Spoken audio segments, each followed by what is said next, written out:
മുഖ്യമന്ത്രി പിണറായി വിജയൻ അദ്ദേഹത്തിൻ്റെ കാത്തുവച്ച മൗനം ഭേദിച്ചു. പി.വി. അൻവർ ഉന്നയിച്ച ആരോപണങ്ങൾക്ക് പരോക്ഷമായിട്ടാണെങ്കിലും മറുപടി നൽകി.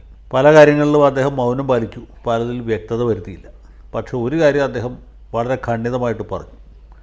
ADGP അജിത് കുമാറിനെ ആരെങ്കിലും എന്തെങ്കിലും ആരോപണം ഉന്നയിച്ചു എന്ന് കരുതി പുറത്താക്കാൻ സന്നദ്ധനല്ല.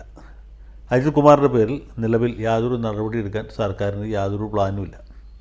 അദ്ദേഹത്തിന് അജിത് കുമാറിന് വലിയ വിശ്വാസമാണ്. ആരോപണങ്ങൾ എഴുതി തന്നിട്ടുണ്ട്, അതേക്കുറിച്ച് അന്വേഷണം നടക്കുന്നുണ്ട്. അന്വേഷണം പൂർത്തീകരിക്കാതെ അൻവർ ആവശ്യപ്പെട്ടാലും CPI ആവശ്യപ്പെട്ടാലും ജനതാദൾ ആവശ്യപ്പെട്ടാലും PC ചാക്കോ ആവശ്യപ്പെട്ടാലും ആരാവശ്യപ്പെട്ടാലും സ്ഥാനത്ത് നിന്ന് നീക്കാൻ ഉദ്ദേശമില്ല. വളരെ ഖണ്ഡിതമാണ്. യാതൊരു സംശയത്തിനും ഇടയില്ലാതെ, അർത്ഥശങ്കയ്ക്കിടയില്ലാത്ത രീതിയിൽ അദ്ദേഹം കാര്യങ്ങൾ വളരെ സ്പഷ്ടമായിട്ട് പറഞ്ഞു.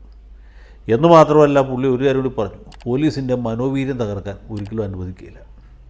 ഈ പോലീസ് വളരെ സ്തുത്യർഹമായ രീതിയിൽ വളരെ ഉത്തരവാദിത്ത ബോധത്തോട്ടാണ് പ്രവർത്തിക്കുന്നത്. പ്രത്യേകിച്ച് ഈ കള്ളക്കടത്ത് സ്വർണം പിടിക്കുന്ന കാര്യത്തിൽ, അതുപോലെ ഹവാല ഇടപാടുകൾ കണ്ടുപിടിച്ച് കേസാക്കുന്ന കാര്യത്തിൽ വളരെ കൃത്യമായ നിലപാടാണ് പോലീസിൻ്റെ ഭാഗത്തുനിന്ന് ഉണ്ടായിക്കൊണ്ടിരിക്കുന്നത്.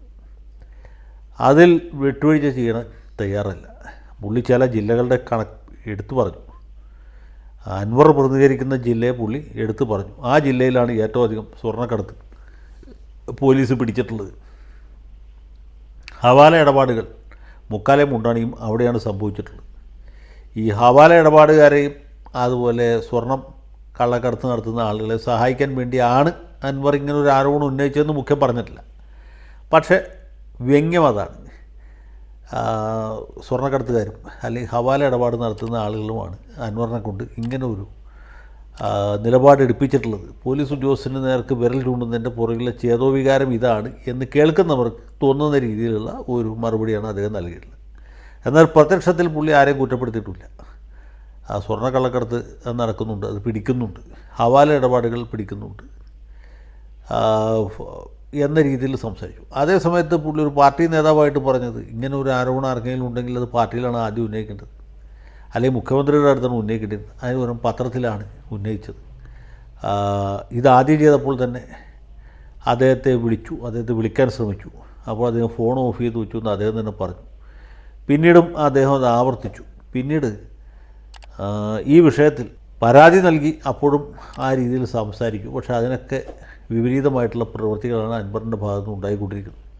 ഒരു ഇടതുപക്ഷ MLAക്ക് ചേരുന്ന പ്രവൃത്തിയല്ല അദ്ദേഹം ചെയ്യുന്നത്.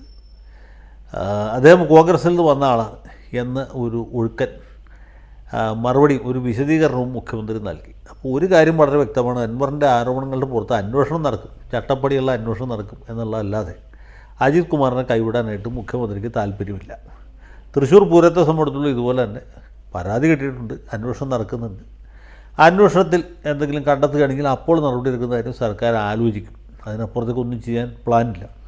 പിന്നെ പൊളിറ്റിക്കൽ സെക്രട്ടറി ശശിയുടെ കാര്യത്തിൽ മുഖ്യമന്ത്രിക്ക് യാതൊരു സംശയമില്ല. ശശി വളരെ സ്തുത്യർഹമായ രീതിയിലാണ് പ്രവർത്തിക്കുന്നത്. അദ്ദേഹം വളരെ ശ്ലാഘനീയമായ പ്രവൃത്തിയാണ് അദ്ദേഹം ചെയ്തുകൊണ്ടിരിക്കുന്നത്. അപ്പോൾ ഇങ്ങനെ കാര്യപ്രാപ്തിയുള്ള ഒരു പൊളിറ്റിക്കൽ സെക്രട്ടറിയെ നീക്കേണ്ട ഒരു കാര്യവുമില്ല. മാത്രമല്ല, പാർട്ടിയാണ് നിയോഗിച്ചത്. പരാതി ഉണ്ടെങ്കിൽ പാർട്ടിയിലാണ് പറയേണ്ടത്. അപ്പോൾ ഇങ്ങനെ ശശിയെയും അജിത് കുമാറിനെയും രണ്ട് ഭാഗത്ത് ചേർത്ത് പിടിക്കുന്ന ഒരു സമീപനമാണ് ബഹുമാനപ്പെട്ട മുഖ്യമന്ത്രി ഇന്നത്തെ പത്രസമ്മേളനത്തിൽ നടത്തിയിട്ടുള്ളത്. ഈ രണ്ടുപേരെയും പുള്ളി ഒഴിവാക്കാൻ ഉദ്ദേശിക്കുന്നില്ല. ഒരാൾ അദ്ദേഹത്തിൻ്റെ കവചമാണെങ്കിൽ മറ്റേ ആൾ കുണ്ടലമാണ്. കുണ്ടലങ്ങളില്ലാതെ അദ്ദേഹത്തിന് നിലനിൽക്കാൻ പറ്റിയില്ല. ഇതാണ് സാഹചര്യം. അപ്പോൾ അൻവർ ഇനി എന്ത് ചെയ്യും എന്നുള്ളതാണ് നമ്മുടെ മുമ്പിലെ ചോദ്യം. അൻവറിനെ പുള്ളി ഏതാണ്ട് പൂർണ്ണമായിട്ട് കൈയൊഴിഞ്ഞു. അൻവർ കോൺഗ്രസിൽ നിന്ന് വന്ന ആളാണ്. അദ്ദേഹത്തിന് ഇടതുപക്ഷ ധാർമ്മികതയോ ഇടതുപക്ഷത്തിൻ്റെ സാമാന്യ മര്യാദയോ അറിയില്ല.